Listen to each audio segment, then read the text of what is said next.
iaitu kita rasa macam ujian-ujian yang berlaku pada kita itu menyebabkan kita rasa down yang tadi kan. Baik, tuan-tuan yang dirahmati Allah, saya nak tanya, dalam banyak-banyak makhluk ni, banyak-banyak manusia ni, manusia mana yang paling Allah sayang? Sudah tentu, saya jawab ya, saya tanya saya jawab. Sudah tentu para anbiya alaihi wassalatu wassalam, para nabi. Orang yang paling hampir dengan Allah. Para nabi, para anbiya, utusan Allah Subhanahu wa taala di atas muka bumi ni. Allah sayang tak? Sudah tentu Allah sayang lah kan. Tetapi kita cuba cari satu kisah yang menunjukkan para nabi tak dapat ujian. Bahkan mereka, ujian mereka lebih teruk daripada kita. Bukan sekadar ujian kita kata tadi dibuang kerja dan sebagainya. Kan? Ujian mereka lebih dahsyat.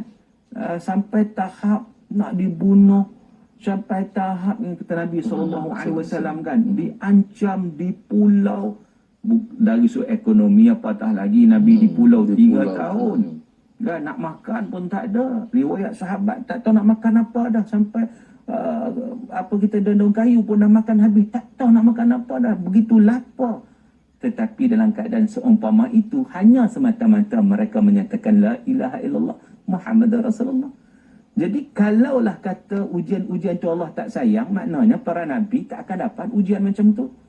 Kalau Allah tak sayang, sebab apa? Sebab itu insan pilihan Allah, sudah tentulah mereka akan hidup dalam keadaan nikmat, hidup dalam keadaan selesa, tak ada ujian apa. Tetapi kita lihat para nabi lah, para anbiya lah yang paling banyak ujian yang menimpa mereka.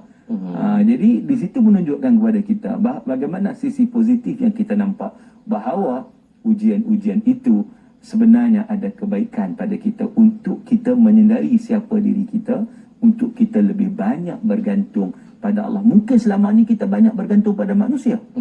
Tetapi hari ni kita dapat tahu manusia boleh menyelesaikan keadaan.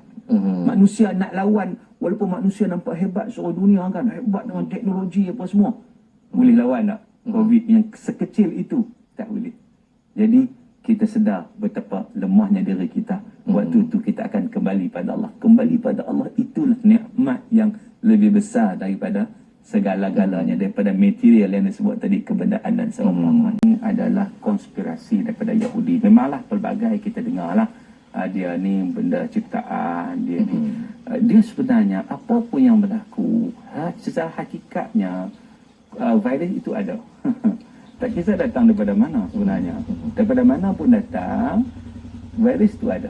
Bila virus itu ada, kita berkewajipan untuk menanganinya. Itu tanggungjawab kita untuk menangani mengikut kaedah-kaedah yang ditentukan.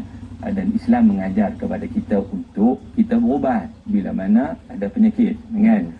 Dan Nabi SAW sendiri pun menyatakan likulita'in dawa, setiap penyakit itu ada ubat. Memang pada hari ini penyakit ni datang daripada pelbagai sudut. Datang pelbagai sudut sebenarnya penyakit-penyakit. Bahkan memang datang penyakit itu sendiri kadang datang daripada manusia itu sendiri. Sebab itu dalam Al-Quran sendiri Allah Ta'ala menyatakan munculnya kerosakan itu adalah hasil daripada tangan-tangan manusia. Zaharal fasadu fil bari wal bahr bima kasabat aydin nas. Berlaku kerosakan dan sebagainya di atas muka bumi ni, di laut, di darat, sebenarnya hasil daripada tangan-tangan manusia itu sendiri. Jadi untuk memberi kesedaran kepada kita bahawa bagaimanapun manusia dilakukan perancangan ke apa ke, maka kita kena menghadapi sesuatu musibah itu dengan cara yang terbaik, dengan cara kita berusaha untuk menanganinya, dan kita banyak berdoa kepada Allah Subhanahu Wa Taala, dan seterusnya kita menyerah diri kepada Yang Maha Esa untuk menentukan segalanya. Baik. Dalam hadis Nabi SAW menyatakan Allah Subhanahu Wa Taala fi aunil abd, akan sentiasa membantu seorang hamba itu selama mana hamba itu membantu saudara dia. Kan? Di sinilah datangnya satu sifat keprihatinan kita kepada sesama insan, sesama manusia, dan rupa-rupanya bila mana kita melakukan kebaikan dengan memberi bantuan dan sebagainya, Allah nak bagi pahala kat kita. Sebenarnya mungkin juga pahala kita tak banyak selama ini. Ibadat kita mungkin tak banyak. Ambil yang wajib-wajib saja sebagai contoh. Kan? Dan ruang di sini bila mana kita buat kebaikan, tolong orang dan sebagainya ni, rupanya di sini pahala yang boleh kita dapat daripada apa yang kita laksanakan. Maknanya Allah nak bagi kebaikan pada kita, cuma kita je tak nampak. Baik. Nikmat yang Allah bagi kepada kita berpuluh tahun selama ni, daripada kita lahir sampai sekarang. Macam-macam nikmat yang Allah bagi. Wa in ta'udu ni'matallah la tuhsuha. Kalau kamu nak hitung nikmat Allah, tak terhitung, sangat-sangat banyak.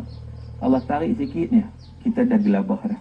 Kita rasa seolah-olah nikmat dah hilang semua dah. Sedangkan kita masih lagi boleh bernafas. Kita masih lagi boleh makan walaupun ala kadar. Sebab tu cara kita bersyukur kepada Allah, kita kena lihat orang yang lebih teruk daripada kita. Kita lah di Malaysia ni alhamdulillah, suasana bantu-membantu pun cantik, susah ada kita tahu. Cuba kita tengok negara-negara lain di Afrika sebagai contohnya. Mereka bukan setakat Covid, sebelum Covid pun dah susah dah. Pernah satu ketika dalam rancangan TV, macam kita lah, kita rancangan TV live kan di negara Teluk. Bila rancangan TV, rancangan itu dibuka open kepada dengan negara termasuklah di Afrika dan sebagainya, live-nya. Jadi cerita pada bulan Ramadan, ada cerita bab sunat buka puasa gini, makan tamar dulu, minum air, macam-macam lah.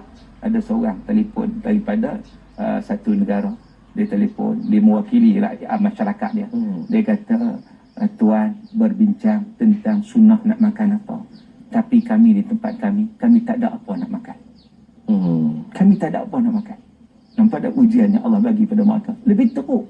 Maka dengan sebab itu, bila kita lihat dalam konteks itu, kita Allah bersyukur sangat-sangat. Kita Covid tak Covid pun tengok, mari bulan puasa, boleh tengoklah macam mana kan. Bagaimana makanan ada, subhanallah, ada kan. Banyak yang begitu berlimpah ruah. Jadi maknanya di situ, setiap orang dia ada ujian yang masing-masing. Cuma dia nak menentukan bagaimana kita menghadapi ujian itu. Dan saya cukup takut, setakat ujian dunia ni okey lagi. Saya takut musibah yang melibatkan agama. Itu kita tu bimbang. Sebab apa? Musibah yang melibatkan agama itu lagi besar. Yang melibatkan akidah, yang melibatkan tauhid. Berapa ramai orang yang tak menjaga agama dia. Ini ni sampai dunia akhirat akan rugi. Itu yang lagi kita risau, kita bimbang untuk kita pertingkatkan